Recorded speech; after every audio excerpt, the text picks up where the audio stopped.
1절에서 3절 말씀입니다.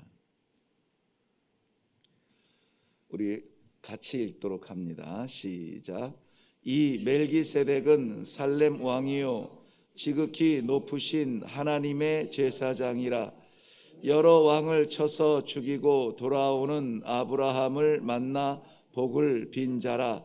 아브라함이 모든 것의 10분의 1을 그에게 나누어 주니라.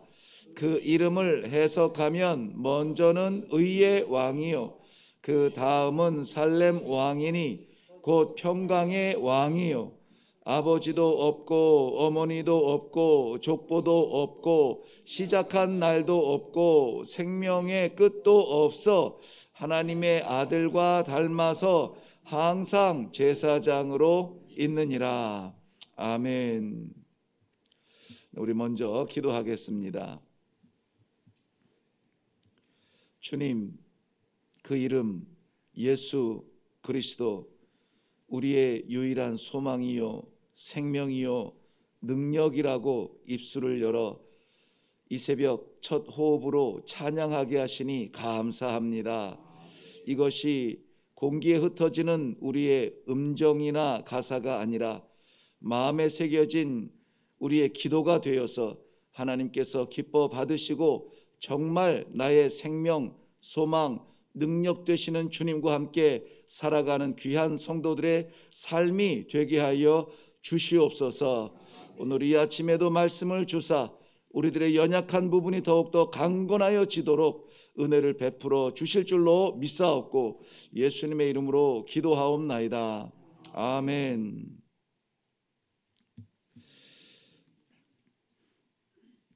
이스라엘 백성들은 이 시대 하나님의 백성들의 그림자와 같은 존재였죠. 그렇게 쓰임을 받았습니다.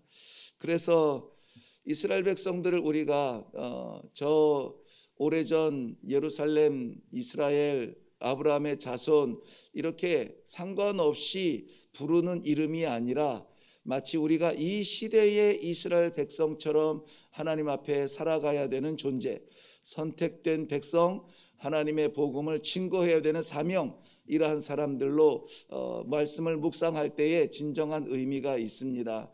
이스라엘 백성들이 하나님의 백성이라고 하는 근거, 그리고 하나님의 백성으로 살아갈 수 있는 저력은 제사에서 왔습니다. 많은 이방 민족들도 나름의 제사를 드리죠. 더 정성스럽게, 더 치열하게, 더 분명하게 이 제사를 드립니다. 정성으로 치자면은 수요 예배도 우리가 좀 나눴는데요. 정성으로 치자면은 이방 종교를 우리가 능가한다 이렇게 말하기가 참 어렵습니다. 훨씬 더 깊고 분명한 정성으로 그 허상의 우상을 섬기는 그러한 민족들이 참 많이 있습니다. 조상신만 섬겨도 우리의 예배의 정성을 뛰어넘는 정성으로 그렇게 섬기고 있는데요. 그러나 너무나 감사하게도 선택받은 이스라엘 백성들은 그 제사를 하나님께 드리고 있었다는 것이죠. 그래서 이 제사가 하나님과 이스라엘 백성, 즉 그의 백성이 하나 될 수 있는 그 과정에서 중요한 역할을 했다면은 제사를 담당하는 제사장 역시 그렇게 될 것입니다.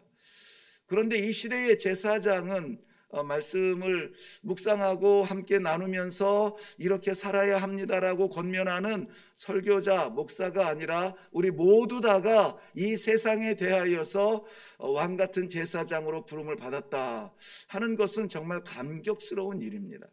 감격스러운 일이에요.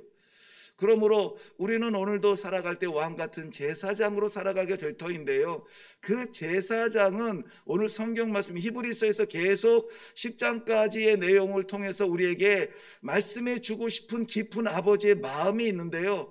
그 제사장이 아론의 혈통을 쫓은 제사장의 후손이 아니라 멜기세덱의 멜기세덱의 반열을 쫓은 예수 그리스도를 따라 제사장 된 우리라고 하는 것은 생각해 보셨나요?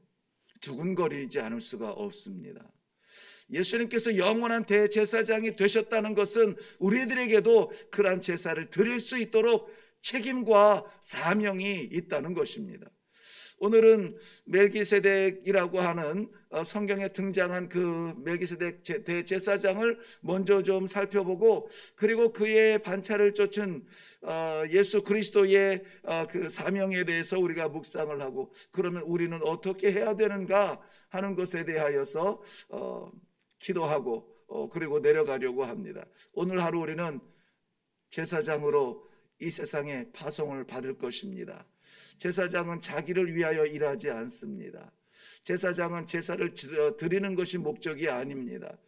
하나님을 알지 못하는 백성들, 아니 하나님을 알고도 저질러진 그 죄악들을 끌어안고 하나님 앞에 나아가 제물을 태우듯 그 현장에서 회개의 역사를 감당하고 새로운 기회를 주는 사람들입니다. 오늘 그렇다면 우리들의 삶의 방향은 정해진 것입니다. 채우지 아니하고 나누며 받지 아니하고 드려짐으로 말미암아 하나님과 세상에 아주 없어서는 안 되는 좋은 그러한 이음새가 되는 축복이 있기를 바랍니다. 멜기세덱의 반차를 쫓았다. 멜기세덱은 창세기 14장에 처음 등장하는데 구약 성경에도 두 번 정도 나오게 됩니다. 이따가 나중에도 묵상하겠지만 가장 직접적으로 역사의 현장에 등장한 것은 창세기 14장입니다. 아브라함과 롯이 헤어지고 나서 롯은 소돔에 머무르게 되죠. 그런데 이 소돔 사해바다를 중심으로 하여서 있는 남쪽의 나라들이 북쪽에 있는 엘라만 그달로메를 섬기다가 제 12년까지 섬기다가 13년도에서 그 섬김을 멈추고 더 이상 우리가 당신들에게 조공을 주지 않겠다, 이렇게 좀 힘을 발휘하려고 하죠. 왜? 보니까 연합군이 남쪽에 한 5왕 정도 돼요. 그래서 이 괘씸하게 여긴 북쪽에 왕들이 연합하여서 내려왔는데, 숫자로 보면은, 간단하게 숫자로 보면은 네 나라의 왕들이 연합하여서 이 어린 나라들을 좀 혼내줘야 되겠다 쫓아왔는데, 어린 나라들이 뭉치고 보니까는 5나라가 뭉쳐졌습니다. 소돔 왕을 중심으로 하여서 5왕이 대적을 하여서 그야말로 연합군 대 연합군의 전쟁이 되죠. 안타깝게 소돔 왕을 중심으로 한 남쪽 사해바다를 중심으로 한 5왕이 패하고 포로로 끌려가고 재산들을 빼앗깁니다. 이 소식을 헤브론에 있던 아브라함이 듣게 되고 자신이 기르는 개인 용사죠, 318명의 개인 용사들을 데리고 올라가서 우리는 그런 꿈을 꿀 수 있는지는 모르겠습니다만은 네 나라의 연합군과 더불어서, 그것도 지금 한창 5 연합군과 전쟁에서 승리하고 막 한참 흥분해 가지고 고향으로 돌아가고 있는 그 연합군들을 가서 318명으로 대적하여서 전쟁을 일으키겠다 올라갑니다. 욱하고 일어나서 한두 시간 쫓아간 정도가 아니라 단까지 올라가서, 블레셋까지 올라가서 이 연합군들을 향하여서 전쟁을 하고 포로를 구출해내죠. 그 포로 가운데서는 조카 롯이 함께 있습니다. 자, 이제 내려와서 돌아가다가 예루살렘 근처에서 만나게 된 사람이 바로 이 멜기세덱이에요. 그 멜기세덱에 대해서는 이렇게 표현을 합니다. 창세기 14장 18절부터 20절 말씀에 보면, 살렘 왕 멜기세덱이 떡과 포도주를 가지고 나왔으니 그는 지극히 높으신 하나님의 제사장이었더라. 그가 아브라함에게 축복하여 이르되, 천지의 주제시요 지극히 높으신 하나님이여 아브라함에게 복을 주옵소서. 너희 대적을 내 손에 붙이신 지극히 높으신 하나님을 찬송할지로다 하매, 아브라함이 그 얻은 것에서 10분의 1을 멜기세덱에게 주었더라. 네, 10분의 1이라고 하는 것, 여기 11조를 강조할 때도 이 부분이 쓰이기는 하는데요. 10분의 1이라고 하는 것은 어떤 그 숫자가 10 가운데 하나의 숫자가 아니라 전부를 말하죠. 열의 전부. 왜냐하면 이 열이라고 하는 것은 전쟁에서 얻은 것인데, 그 전쟁을 이기게 한 것은 아브라함의 318명의 용사들의 용맹과 기능이 아니라 이 전쟁을 그의 손에 붙이신 하나님의 도우심이었다. 그러므로 하나님께서 돕지 아니하시면은 이 전쟁을 이길 수 없으므로 이 전쟁에서 얻은 모든 것은 하나님께서 주신 것이다, 이렇게 여기게 되는 것입니다. 그런데 여기서 318명과 4개 연합군의 전쟁에서 하나님이 이기게 하셨다는 것이 오늘 우리들에게 아주 이 잠깐 주는 귀한 이 참맛이라고 보는데요. 여러분, 우리가 연약하고 가진 것이 없고 숫자적으로 눌릴지라도 우리는 숫자적 전쟁을 하지 않습니다. 숫자는 해 아래 살아가는 이런 피조물들 세계에서 우리가 정한 것인데요, 이 318명은 숫자로 이긴 것이 아니라는 것입니다. 우리가 가지고 있는 그 무엇으로 이기는 것이 아니라 하나님께서 이기게 하셔야 이기고, 우리가 아무리 준비하고 많은 것을 가지고 꿈이 크다 하더라도 하나님께서 눈 감으시면은 우리는 나아갈 수가 없는 것입니다. 그게 하나님의 백성이에요. 하나님의 백성은 하나님께서 이기게 하신 전쟁을 이깁니다.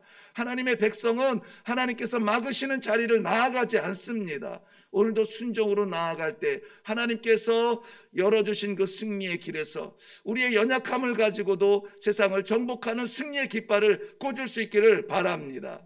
이것이 이 멜기세덱의 그 이름에서 나옵니다. 이 멜기세덱은 2가지 이름으로 불리는데요, 오늘 본문에서도 의의 왕이요 살렘 왕이라 이렇게 말합니다. 의의 왕이라. 우리 가운데 의인은 없습니다. 의인이 없다는 것은 그저 우리 가운데 뭔가 하나가 부족하다는 그 의미가 아니에요. 우리 안에 의의가 없다는 것은 하나님 앞에 설 자가 없다라는 것입니다. 우리에게 의의가 없다는 것은 삶의 불편한 예배 드릴 때 조금 뭔가 껄쩍지근한 부족함이 아니라 하나님 앞에 설 수가 없다는 것이에요. 그렇다면 우리의 예배와 신앙은 형식과 그러한 만족에 지나칠 뿐이지 생명 예배가 될 수가 없다는 것이죠. 그런 예배를 왜 드립니까? 우리는 하나님 앞에 설 수 있는 존재가 아무도 없어요. 이 땅에 의인이 전혀 없다고 했습니다. 그 이 땅에 의인이 없다는 데에는 저도 포함이 되어 있습니다. 포로 가운데 롯이 포함되어 있는 것처럼 우리가 다 포함되어 있는데, 바로 우리를 하나님 앞에 설 수 있도록 의롭게 하신 이가 누구냐? 예수 그리스도께서 우리의 모든 부끄러움을 덮으시고 씻으시고 의롭다 여겨주시는 것입니다. 그것은 누가 줄 수 있습니까?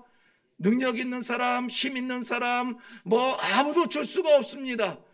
의의 왕이 그 인장을 찍어줄 때에, 십자가의 보혈로 도장을 꽉 찍어주고 사인을 주실 때에 우리는 그 의의 사람이라 인정받을 수가 있는 것입니다. 그래서 의의 왕은 중요한 것입니다. 그리고 그의 이름이 살렘 왕이라 그랬습니다. 살렘이라고 하는 것은 우리 그 인사할 때 샬롬 많이 하죠. 거기서 변형된 단어인데요. 샬롬이라고 하는 건, 살렘이라고 하는 것은 평강, 평안이라는 뜻입니다. 평안의 왕이라고 했습니다.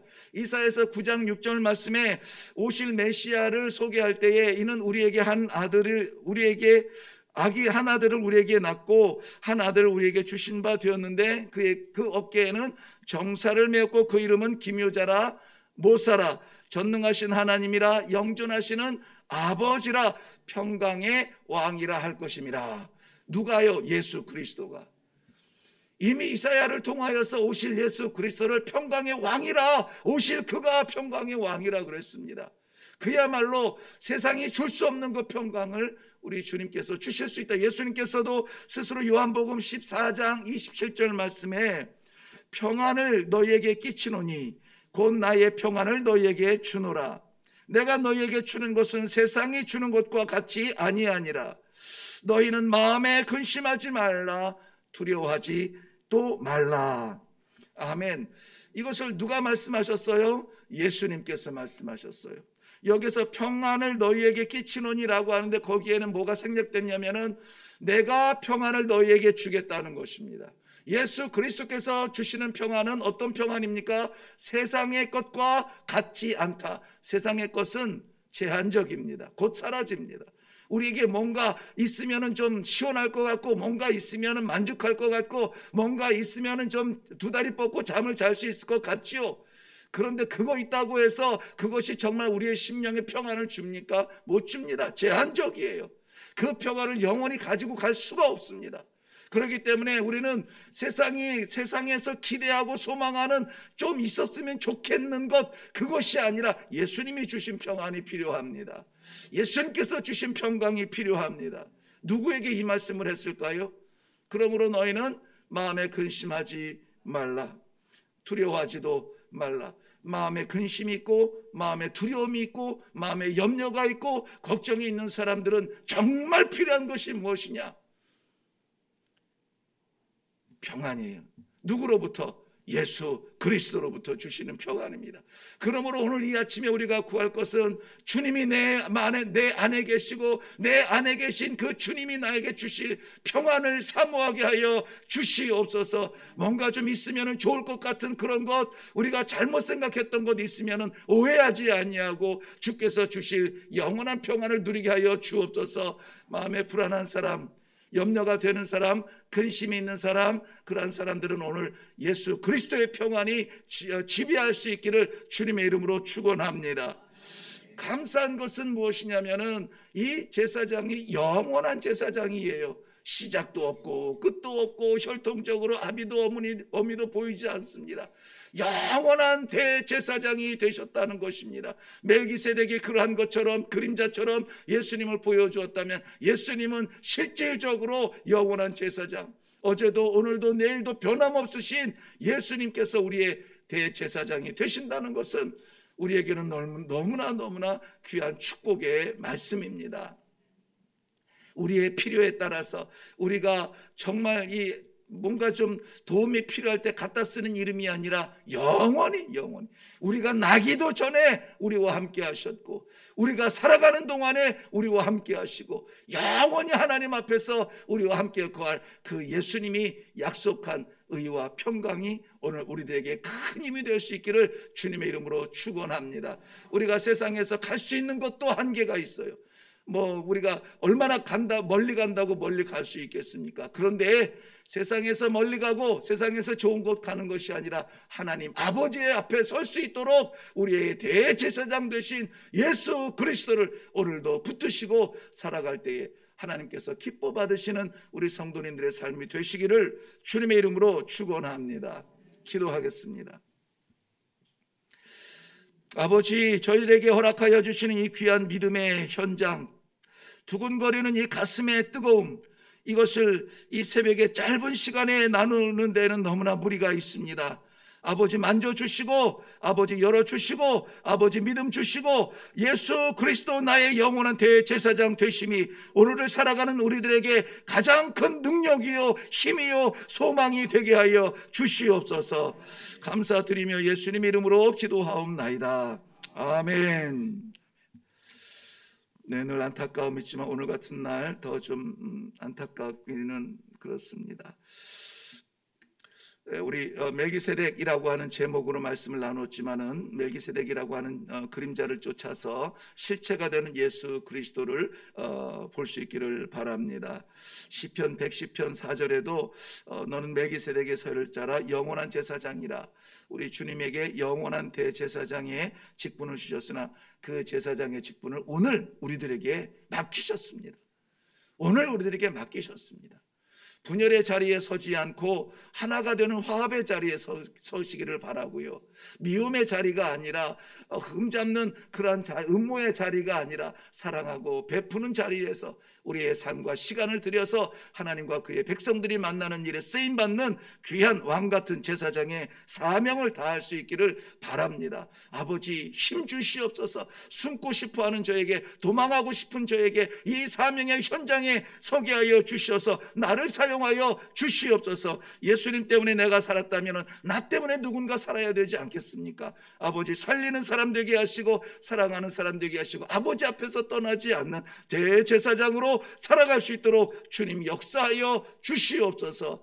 우리를 붙드실 아버지를 의지하면서 우리를 부르신 아버지 앞에 서서 오늘 이 아침에 다 같이 기도하고 내려가도록 하겠습니다. 특별히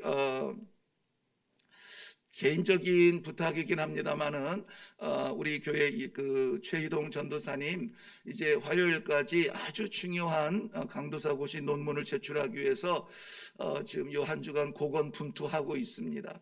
아무쪼록 이 지식에서 기록되어지는 어떤 논문 글자가 아니라 하나님께서 그 마음에 평생 동안 잊혀지지 않을 그러한 논문을 기록할 수 있도록 고백의 논문을 기록할 수 있도록 지혜를 주시고 잘 마무리하고 함께 기도의 자리에 있게 하옵소서. 다음 주에는 올 텐데 우리 좀 도와주시고 기도로 협력해 주시고요. 저 튀르키예와 시리아의 그 어려움 당하는 우리 이웃들을 위해서도 같이 기도하고 그리고 내려가겠습니다. 기도하겠습니다.